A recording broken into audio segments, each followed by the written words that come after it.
So we've been going through a really, I think, fun and important part of the Bible called the Gospel according to St. Mark. And one of the things that I find interesting about Mark's story is that the people from whom Mark gets his information are very open about the fact that when it comes to the whole business of God, faith, Jesus, and all that, they just didn't get it. I think I've told you before that Mark, as a biographer of Jesus, wasn't an eyewitness of the events that he describes, and so as he writes his story, he has to rely on people who were actually there, the disciples, Peter, John, James, Steve, all those guys. And it's fascinating to me that those men don't even try to tidy up their version of events. And when you think about it, this is of course rather unusual, right? If you're telling your life story, your natural tendency would be to edit out the bad bits. And so all the embarrassing faux pas, all the trips to the demi-monde, all the cringe-worthy episodes, they'd all be left on the cutting room floor, because after all, there's no point telling people everything, especially the bits that make you look bad. And conversely, aspects of your life that are quite good, and I suppose there's many of them, they would no doubt be exaggerated in order to cast you in as best a light as possible. And this is how the game is played. We all do this when we touch up our resume or update our LinkedIn profile. We make ourselves look as good as we possibly can, which, when we're looking for a job or trying to sell ourselves to a new customer, is fair play. But when you're trying to practice real faith in the real world, it is extraordinarily unhelpful. Because when it comes to the Christian faith, being in a group of people where everyone pretends to be better than they are is bad for your health. It's bad for your soul. It's destructive. It's negative. And so at LifePoint, what we're trying to do is follow the example of the early Christians, and we're trying to be very open about the fact that, you know what, we just don't get it all the time. We're not good at it all the time. And while we're trying to figure it all out, we have issues that are ongoing. Fair enough? Which brings us to this morning's Bible reading. In Mark chapter 8 and verse 14, the disciples had forgotten to bring bread except for one loaf. Now, when we read the word bread in verse 14, we should, I think, roll our eyes a little bit, because bread has featured very prominently in the recent events of Jesus' life. The 5,000 Jewish terrorists whom Jesus fed in chapter 6 were in need of bread. The 4,000 naked, gym-going, erotic, Homer-reading Greeks that we read about last week were in need of bread. And so in just a few short chapters, there's been an awful lot of talk about bread. And while all that talk has been going on and all the action has been happening, the disciples have had a front row seat. In fact, up until this point in Jesus' career, whenever Jesus said something or did anything, theirs has always been a front row seat. So you'd think that the fact that they were now short of bread would not be too much of a concern for them. After all, they've been traveling with Jesus, who in the space of just a month or two has turned a total of 12 loaves into a feast for 9,000 people. But oh no. Rather than engaging their brains and reasoning that maybe, just maybe, the same Jesus who took a little bit of bread and fed 5,000 people with it, and the same Jesus who took a little bit of bread and fed 4,000 people with it, would also have been able to feed the 12 of them. But rather than reasoning that, they have an absurd argument about where lunch is coming from. Why didn't you bring lunch? I brought it yesterday. It was your turn today. No, it was John's turn. He never brings lunch. He's a cheapskate. Kind of how the conversation went. And Jesus listens to this inane discussion. It's like having his own front row seat on live reality TV. He's surrounded by idiots. And he shakes his head and he says to them, be careful, watch out. And he says something strange, for the yeast. Now let's stop on the word yeast. What is yeast? Yeast is a thing. How am I doing so far? Yeast is a thing that has the ability to alter the nature of dough. So here's bread without yeast. No, the last one, yes. As you can see, it's rather flat. Chapati, something like that. And here is bread with yeast. It's enlarged, it's airy, it's fluffy, and you can see the difference between the two. One has been altered by yeast, the other has not. So to understand what Jesus is saying here, you have to understand that yeast is a small thing that dramatically alters the nature of whatever it gets into. Now, for those reasons, don't laugh at me, laugh with me. For those reasons, the concept of yeast was widely used as a metaphor throughout ancient literature to describe those little things that get into a person's life and then subsequently proceed to alter them, to change them. And in the ancient world, this metaphor was always used negatively.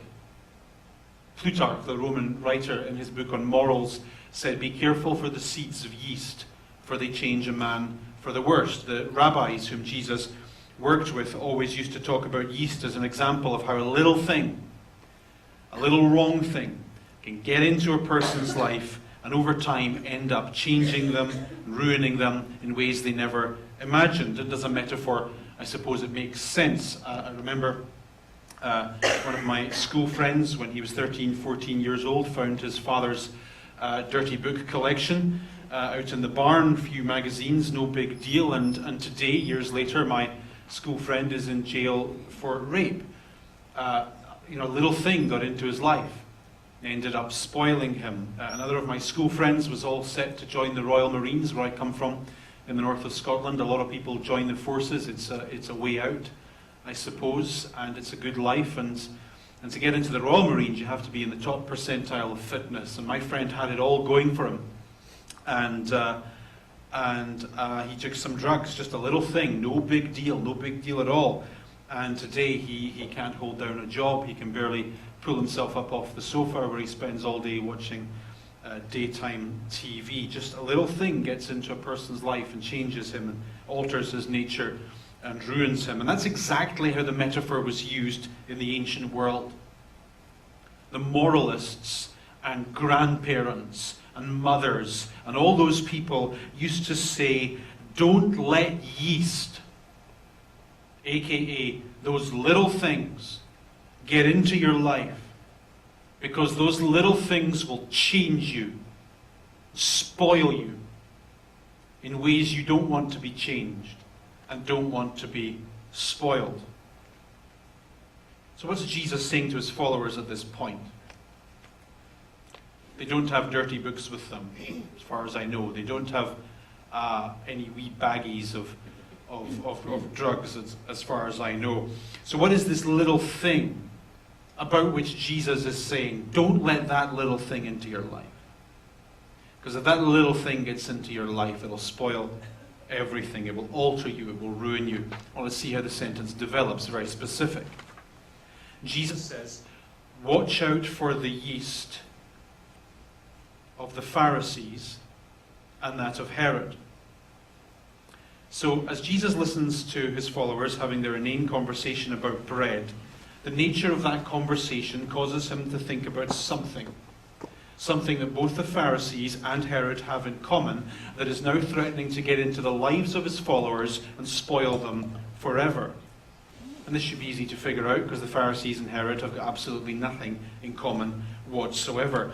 Last week we learned that the Pharisees were a movement who rejected Greek culture in its entirety, and Herod, the ruler of Galilee, is an embodiment of that very culture that the Pharisees rejected. The word Pharisee and the word Herod are complete opposites, and so in all of the ancient literature these words do not appear in the same sentence except here in the Gospels. Because you see, although the Pharisees and Herod have got absolutely nothing in common, they do have this in common. Neither of them get Jesus. They don't get who he is. They don't get what he does and why he's come. And as Jesus listens to his closest friends quibbling over lunch, he realizes that they don't get it either.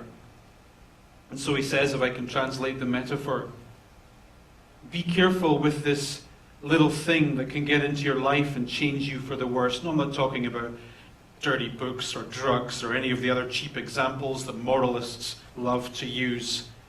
I'm talking about your lack of faith. I'm talking about your natural tendency to give up on belief. Guys, listen to yourselves. You're arguing about a lack of bread when you're with me, who before your very eyes in recent weeks has transformed a few loaves into meals for thousands. Be careful with your tendency to give up on belief, with your tendency to forget to have faith. And this, of course, raises a very natural question of faith for us. It may be that our biggest failing is not the moral peccadillos over which we constantly berate ourselves. It may be that those wrongdoings are in fact a clever distraction from the real failing of our lives. We just don't believe anymore. We've forgotten to have faith. Forgotten that all of our failings didn't stop God loving us and sending his Son to die for us. Forgotten that he rose from the dead for us. Forgotten that he accepts us as we are. Forgotten that he is with us and will never reject us and leave us. And this forgetfulness is far more insidious than what we imagine our real failings to be. Because, Jesus says, lack of faith is a yeast that alters everything else in our lives. And stepping outside of the Bible and outside of Christianity for a moment, is it not also true that when a person stops believing and gives up on hope and all that, a person's life becomes far worse than the problems which caused that abandonment in the first place? Never, ever, ever give up on hope. Never, ever, ever give up on believing that things can be better and that just around the corner you can emerge into sunnier, happier times. Never, ever, ever give up on thinking that you can get through it and you can make it and you can hack it and you can survive it. Ever. Because when you give up, you've lost. Fair play?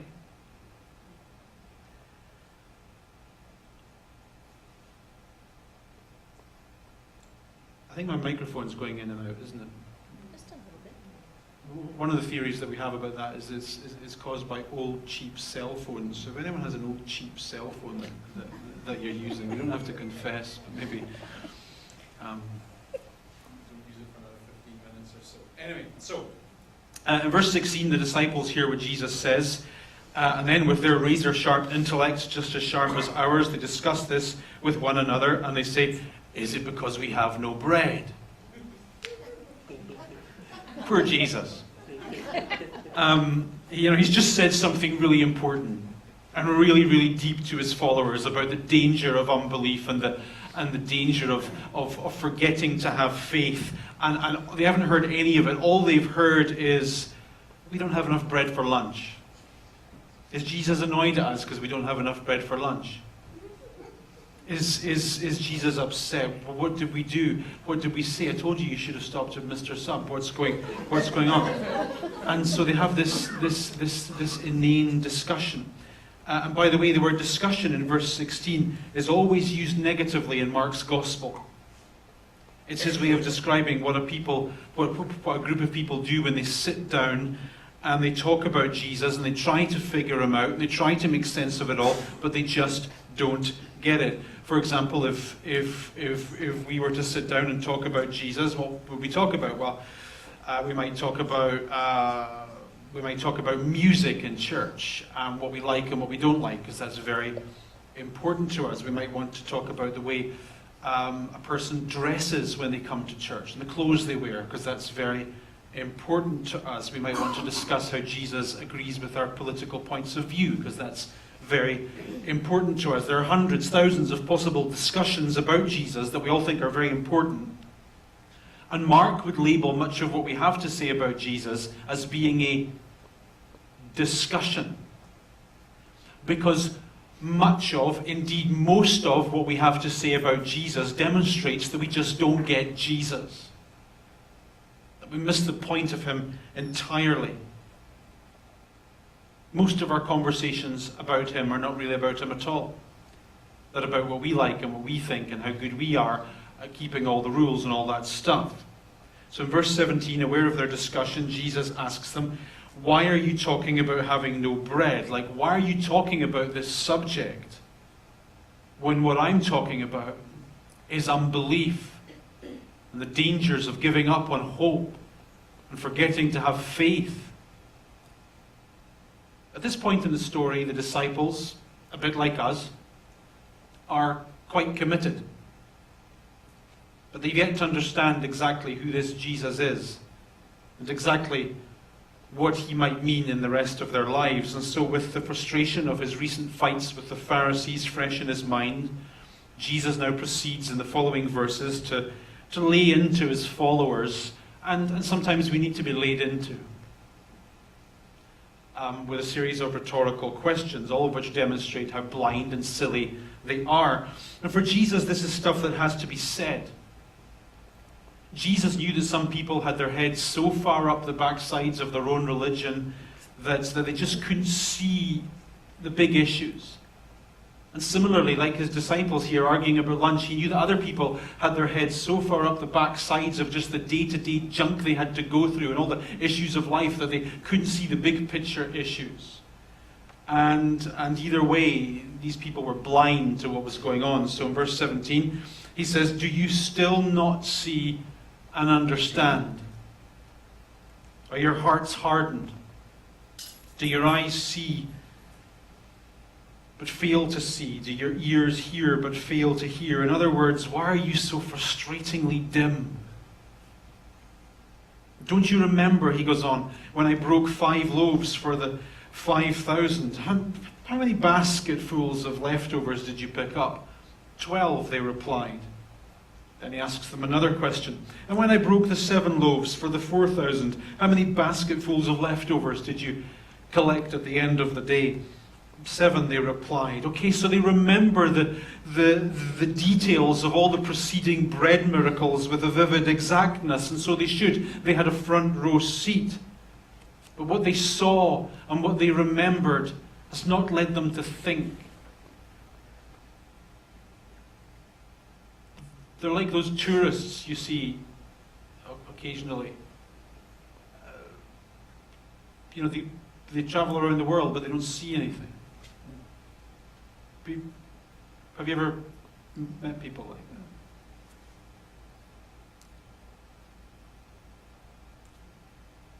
Usually you meet them in McDonald's.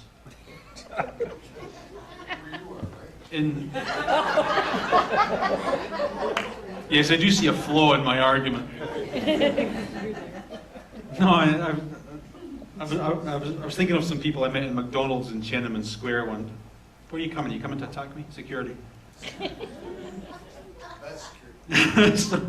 I was in Tiananmen Square one time, and I guess I was in McDonald's too, so I'm just as cheap. But I was talking with these people who were in China and couldn't stand anything about anything, and they just went from McDonald's to McDonald's, and that's what I was thinking about there, which is absolutely nothing to do with any of this whatsoever. So move on.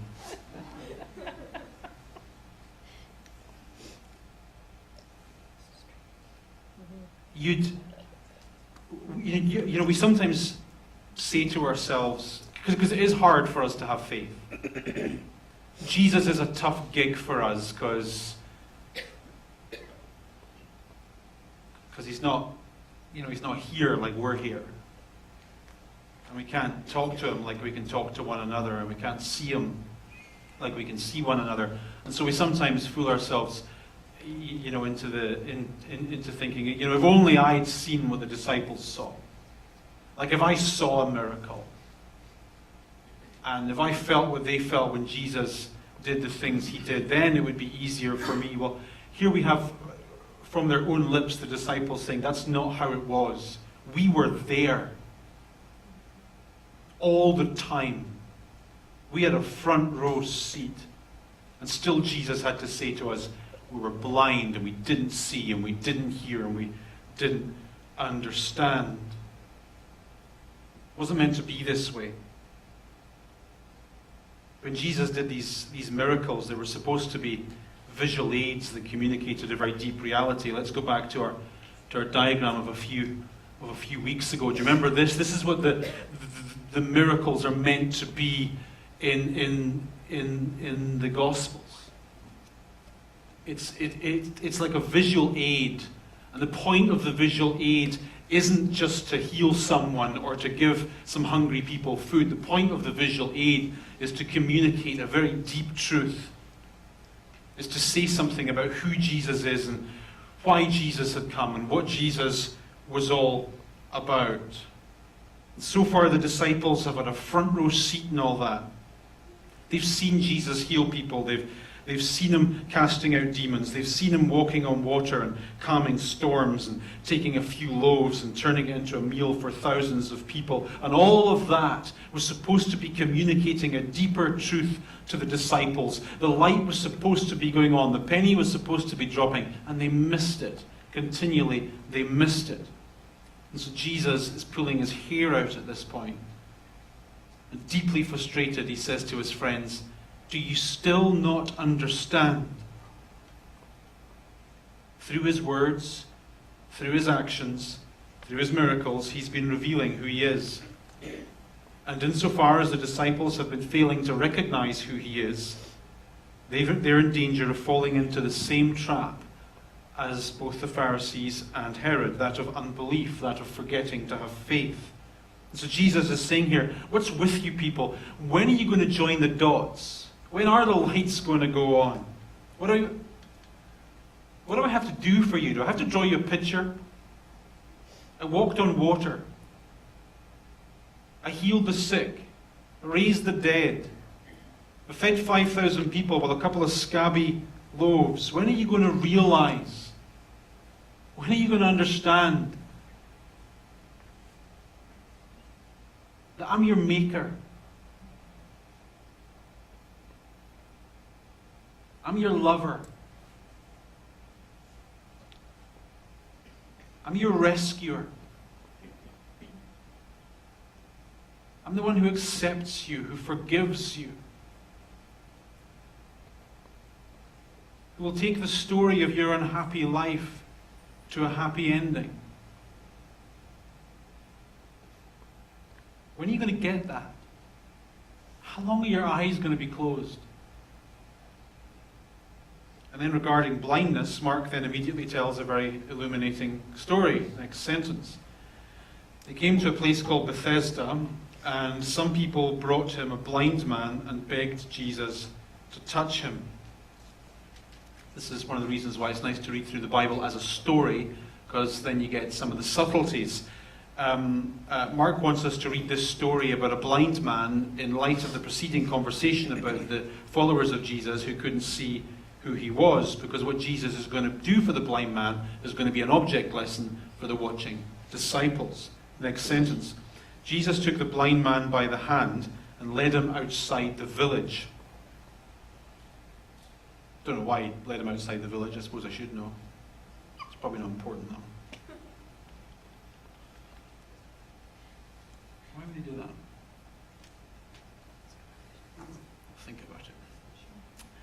Then, carrying on with the weirdness, Jesus spat on the man's eyes and put his hands on him, and then Jesus asked him, "Do you see anything?"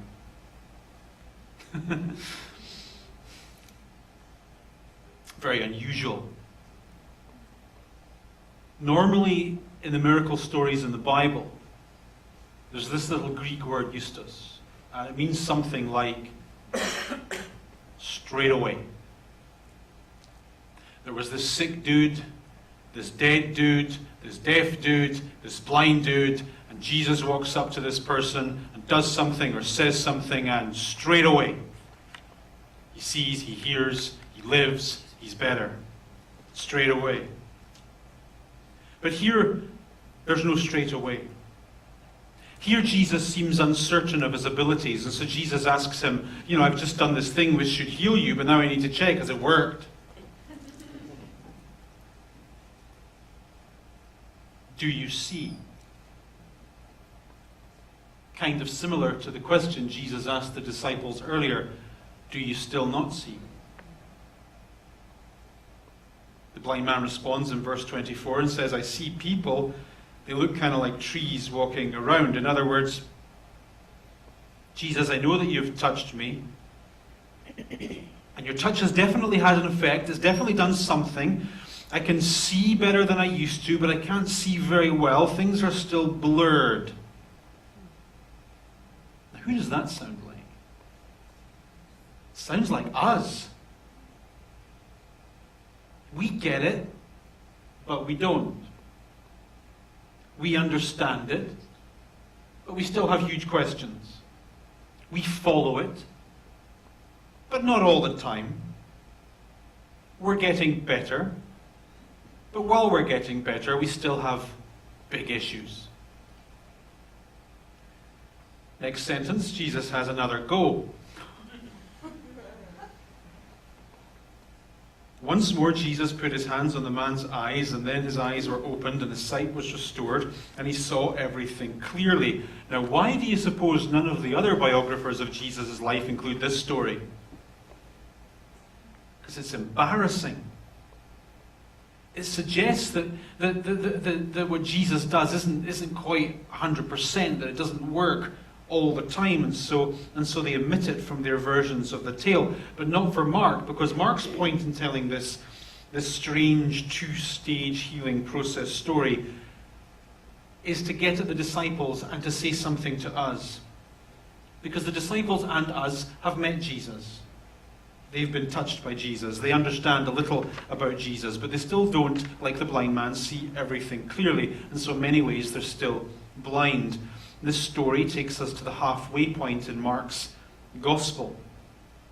In this story, Jesus, through the process of healing the blind man, visually demonstrates what's happening and is going to happen in the lives of the disciples. As the story progresses, they're going to go through this process of not getting it, to kind of getting it, and then kind of understanding it a little bit better, and then eventually, at the end of the story, to complete understanding. And this process is something that Jesus is going to take them through. He knows how blind they are and how dumb they are. But like the blind man, he's going to take them by the hand and work with them. And it won't work first time, because that's the nature of our blindness.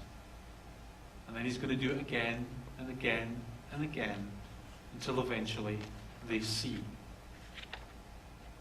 And I like to think that this story is good for us because we see ourselves in the characters. Like the disciples, we get it, but we don't. We like Jesus, but we don't understand what liking Jesus means. Like the blind man, we've been touched by Jesus. Jesus has had some effect on us, but it's still all a bit of a blur.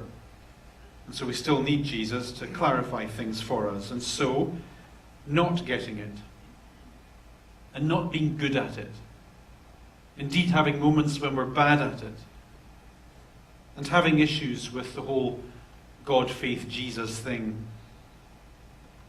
is at the moment all right. That's the way it's meant to be. It's all right. And so are you. You're all right. You're all right. There's nothing abnormal about your not getting it, and you're not following it 100%. and you're not understanding everything, and you're not living everything as well as you should. Because it's a process. And Jesus works with you in the process. So in the meantime, you know what? You're all right. Hug yourself. You're all right. Any questions about any of it? So the question is, can you have faith without making a decision to be open to it? Well, let's first of all understand what faith is. Faith is having an awareness of the facts and then trusting those facts. So in Christian terms, faith is, you know what, I accept that there was this Jesus guy. I accept he came and said the things the Bible says he said and did the things the Bible said he did. I accept he died for my sins and that he rose from the dead on the third day for me, so that I can be forgiven of my sins and live some new Christian life. Faith is accepting that as a fact and then staking the rest of your life upon it. That's what faith is in Christian terms. In terms of making a decision to be open to it or not, well,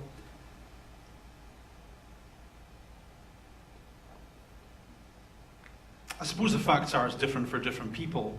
Some people kind of open themselves up to faith slowly and gently. However, I guess I kind of go with what the theologian Karl Barth said, that in a person's life there is a moment which affects all subsequent moments. That tends to be the case with the characters in the Bible story. Like they're doing their thing, they're fishing or working on their computers or whatever they do, and Jesus comes along and they have this moment, this encounter, and it changes everything after that. And I think that moment can be stretched out. The fact is, for all of us in this room, we've had some experience of the Christian faith, whether that, we've had a moment in the Christian faith, whether that moment has been 5 seconds or 5 months. But the fact is, we're kind of different today. We're kind of different today. We're still not the way we should be, for sure. But what's equally sure is we're not quite the way we are. Jesus has somehow gotten into us. And our lives are different, and they're on a different trajectory from what they once were. Rambling answer, but I think a very good one.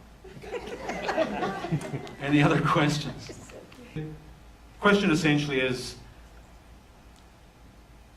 it isn't just, in the story it seems to be that it isn't just the disciples who are on a learning curve, Jesus is on a learning curve too.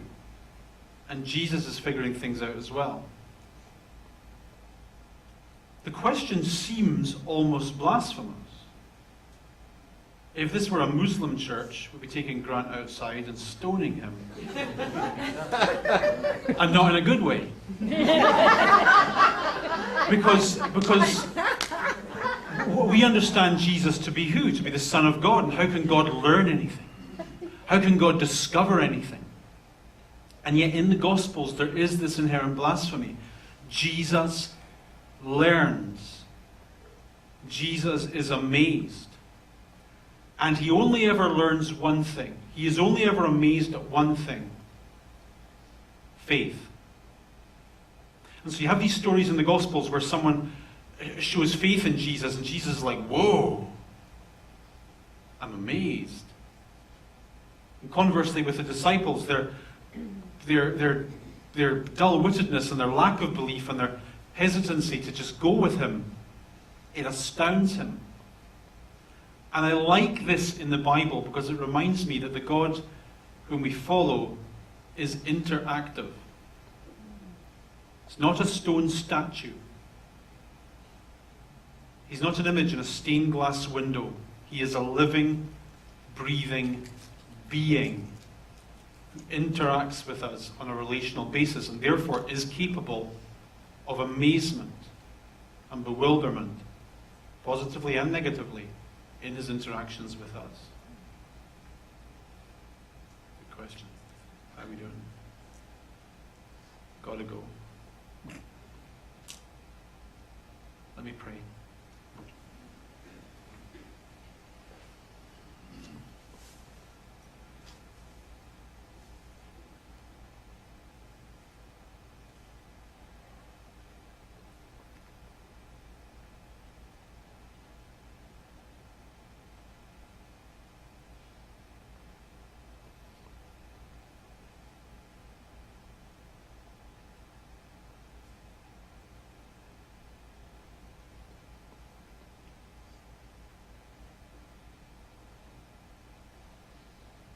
Our God, we remind ourselves in prayer that this life we live is often hard.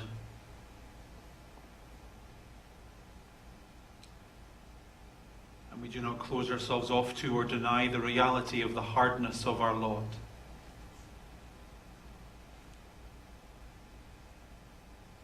We have made mistakes. We have done wrong and been wronged. Life has exacted a toll upon us. And under the weight of that toll, we admit that we struggle with this whole faith thing. We want to believe and yet find it hard to believe. We want to follow you and yet struggle to follow you. We want to be better, but find it hard to get out of our badness.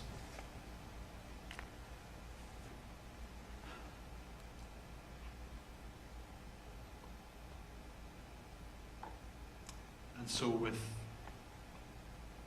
that early follower of yours, we say to you, we do believe.